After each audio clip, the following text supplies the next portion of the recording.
Gate का lock open करके हमने सभी कबूतरों को बाहर निकाल लिया था और दाना लेकर चल पड़े थे इनके खाने के लिए डालने के लिए। और फिर हमने दाना भी डाल दिया था और कुछ कबूतर दाना चुगने भी लग गए थे दोस्तों। तभी मेरे दोस्त ने बताया कि खोल में अंडा फंस गया। फिर मैंने उस अंडे को बाहर निकाल लिया था और खोल को बाहर फेंक दिया था। और यही वो बच्चा है दोस्तों जो कि उस अंडे में से बाहर निकला है दोस्तों। बहुत खूबसूरत है बच्चा। और दूसरे वाले पेयर के पास में ये 3 अंडे थे दोस्तों जो कि फर्टाइल लग रहे हैं मुझे।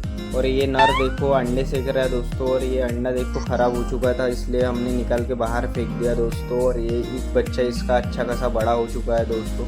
फिर हमने दूसरा बच्चा चेक किया उसके ऊपर वाले केज में, तो ये भी बच्चा अच्छा खासा बड़ा हो चुका था दोस्तों। और ये थी हमारे घर की ब्रीडिंग प्रोग्रेस। आपको एक ऐसी